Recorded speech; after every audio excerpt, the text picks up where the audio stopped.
bro, that's what it's all about, bro. We hunt like wild dogs. Let's get it. Gang on me, gang on 3. 1, 2, 3. Yeah!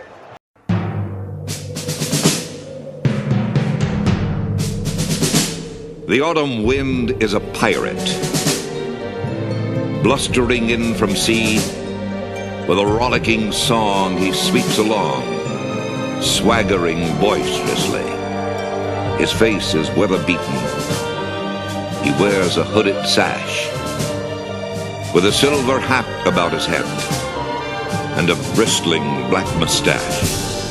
He growls as he storms the country, a villain big and bold.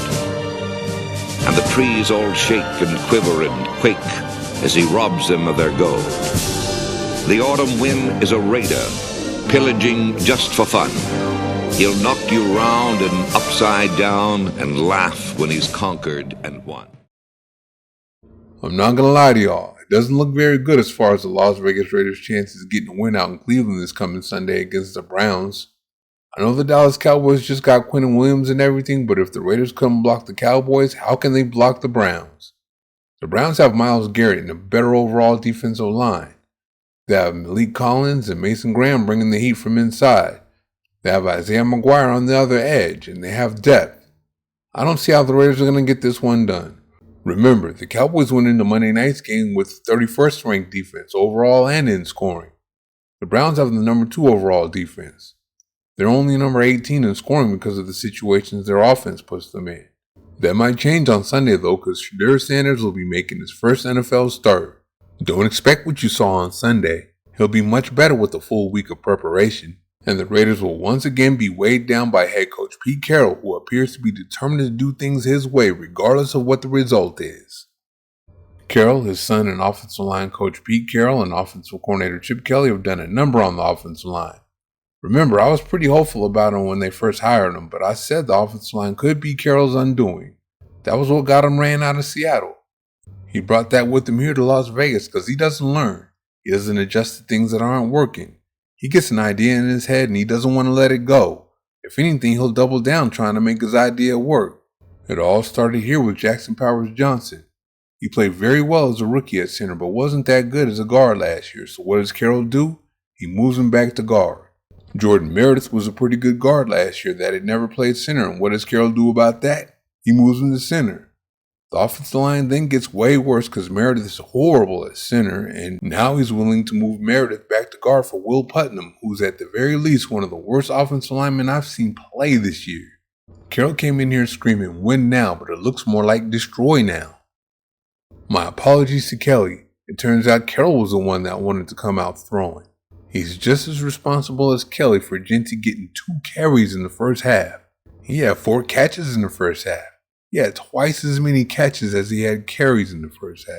Here's his explanation for it. Well, we did want to throw the ball early, and we wanted to go after these guys a little bit and see if we could, knowing that it was going to be a hard game to stop them, their top offense and all that. So that was part of it, and we hoped to work our way into the running game, but the score went the other way, right. And put us behind enough where it kept us in the mode that we have to keep throwing the football down the field some. So, on that night, he doesn't get the football as much. We did throw the ball to him well, and he did some nice stuff with that, but just not enough for the balance that you would like. The balance doesn't have to happen in the first quarter. The balance has to happen by the time you make it through the game. And sometimes the game dictates opportunities, and you got to take advantage of them. And I thought Gino and the receivers and Brock and the fellas were doing a nice job of making some plays for us and moving the field. But again, like we said, we didn't get the finish of those drives to really cash in. And that, my friends, is a strategy that got the Raiders outscored 21-3 in the second quarter. Oh, and here's an idea for the red zone. Run the ball. He was asked how he's going about the current competitions on the offensive line. Yeah, well,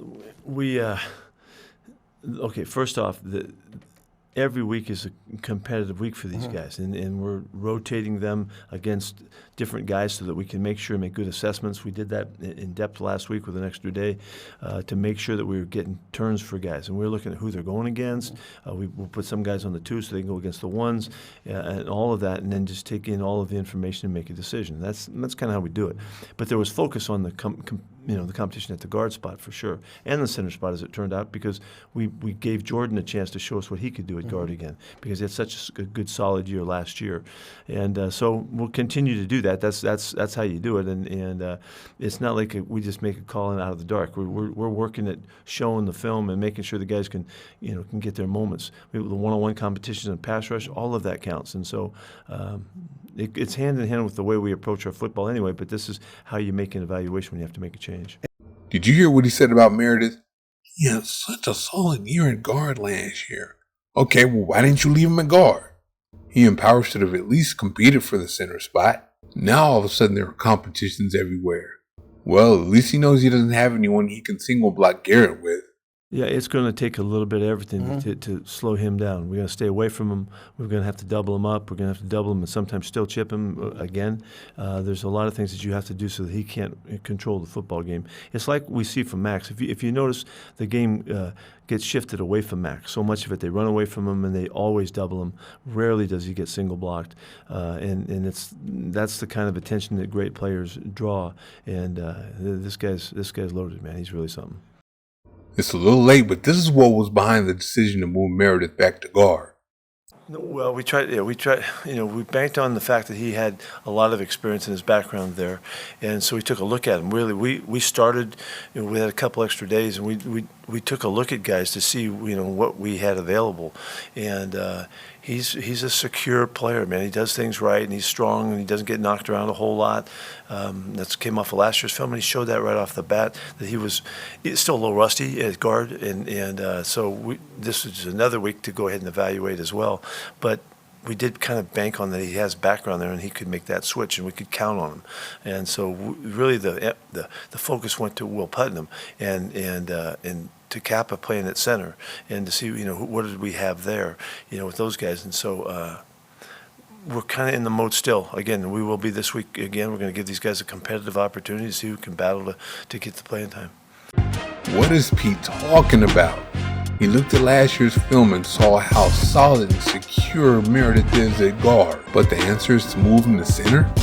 On that same film last year, no one stood out on the interior more than Jackson Powers Johnson did at center. Did he see that? And he waits till Putnam is his only other option at center to move Meredith to guard. Don't be surprised though, because that's what Carroll does. He messes up offensive lines. Good luck against Cleveland Sunday. Thank you for watching. See you next time.